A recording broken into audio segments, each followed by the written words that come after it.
अस्सलाम वालेकुम फ्रेंड्स, कैसे हैं आप? तो यार आज आपको दिखाएंगे पिछली वीडियो हमने बताया था कि इंडिया ने अपना अग्नि 5 जो है वो एलएसी पे लगा दिया। तो लगाने के बाद की क्या सूरत हाल है, क्या चल रहा है इंडिया पाकिस्तान में, क्या सूरत हाल बनी हुई है, गीदड़ भगती है हाँ, उनके आपस में क्या वो चल रहा है। तो यार ये वीडियो मुकम्मल देखना, इसमें आपको सारी इन्फॉर्मेशन मिलेगी। डिफेंस शो यूट्यूब चैनल, इसके ओरिजिनल वीडियो का लिंक मिलेगा आपको डिस्क्रिप्शन में, वहां से आपने डिफेंस शो को जरूर जो है वो सपोर्ट करना है। तो चलिए वीडियो स्टार्ट कर लेते हैं।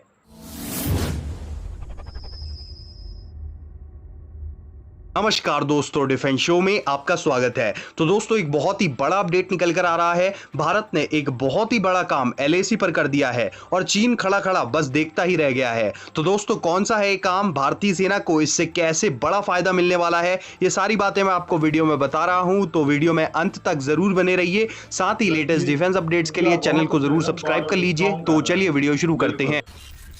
वहां पे कंस्ट्रक्शन कर रहा है, रोड बना रहा है, और अग्नि 5 का जो हमने देखा है ये भी कमाल। तो दोस्तों, भारत और चीन के बीच भूमि विवाद बहुत ही पुराना है, लेकिन 1962 में चीन ने जिस तरह से भारत की भूमि पर अवैध रूप से कब्जा कर लिया था, उसके बाद से यह विवाद और भी बड़ा होता चला गया है। और बीते साल तक तो चीन भारत को बहुत ही हल्के में लेकर लगातार घुसपैठ की कोशिशें करता रहता था। बीते साल भी चीन ने यही किया, लेकिन इस बार चीन को ऐसा जवाब मिला कि चीन अब तक नहीं समझ पा रहा है कि आखिर जो भारत किसी भी देश पर पहले हमला नहीं करता था, आखिर उसकी सेना ने अगस्त के बाद आगे बढ़कर एलएसी पर महत्वपूर्ण चोटियों पर पोजीशंस कैसे ले ली। और मैं आपको बताता हूं कि दोस्तों, बीते 5 से 6 सालों में भारत की मिलिट्री स्ट्रेटेजी में बहुत ही बड़ा बदलाव देखने को मिला है और इसी का स्वाद चीन ने भी चखा है। और अब भारत लगातार एलएसी पर अपने सबसे घातक हथियारों को भी तैनात करता जा रहा है और इससे चीन एकदम बौखलाया हुआ है। और दोस्तों, 1962 में भारत को जो शिकस्त मिली, उसका सबसे बड़ा कारण रहा कि भारत में भारत सरकार और भारतीय सेना के बीच अच्छा खासा तालमेल नहीं बैठ पाया।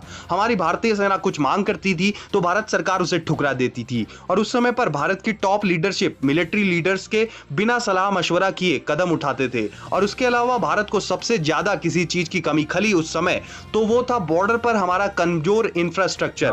हमारी सेना के मूवमेंट के लिए हमारे पास पर्याप्त रोडें और बाकी इंफ्रास्ट्रक्चर नहीं था, जिस वजह से हमारी भारतीय सेना अपने हथियारों को सीमा तक आसानी से और बहुत तेजी से नहीं पहुंचा पा रही थी।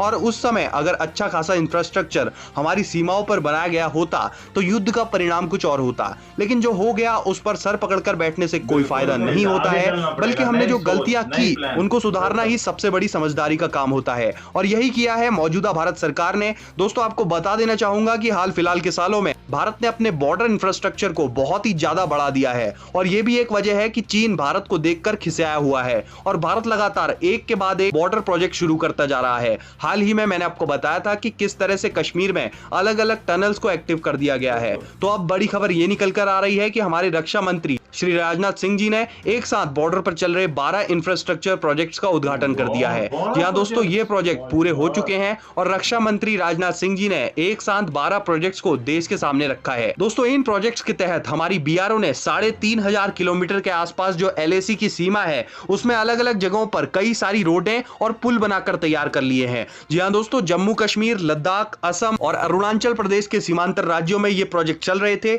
जिनके तहत हमारी सीमाओं पर लगती हुई रोड कनेक्टिविटी को बढ़ाने के लिए रोडें बनाई जा रही थी और अब इनको पूरा कर लिया गया है। और भारतीय सेना के लिए ये रोडें बहुत ही मददगार साबित होने जा रही हैं, क्योंकि इनकी मदद से हमारे सीमा वाले इलाकों में अब हमारी सेना और तेजी के साथ पहुंच पाएगी और सुविधाजनक तरीके से पहुंचेगी। और इसके अलावा सेना के जो बड़े बड़े हथियार हैं, उनको ले जाने में भी सेना को बहुत सारी दिक्कतें आती थी, तो उनको भी हमारे फॉरवर्ड इलाकों में हम ले जा पाएंगे। और इसके अलावा बॉर्डर पर इंफ्रास्ट्रक्चर का होना अपने आप में एक मजबूती प्रदान करता है, क्योंकि अगर दुश्मन आने वाले समय में कोई भी अप्रिय घटना हमारी सीमाओं पर करता है तो इस इंफ्रास्ट्रक्चर की मदद से हम तेजी से अपनी भारतीय सेना के लिए यहां पर मदद भेज सकते हैं और हमारी भारतीय सेना भी तेजी से यहां पर मूवमेंट कर सकती है। तो बहुत ही बढ़िया काम हमारी बीआरओ ने किया है, जो कि बॉर्डर्स पर ताबड़तोड़ रोड कंस्ट्रक्शन कर रही है, जिससे हमारी सीमाओं की पकड़ और भी ज्यादा मजबूत होती जा रही है। तो आप क्या कहना चाहेंगे इस पर कमेंट सेक्शन में जरूर लिखें। साथ ही लेटेस्ट डिफेंस अपडेट्स के लिए चैनल को भी सब्सक्राइब कर लें।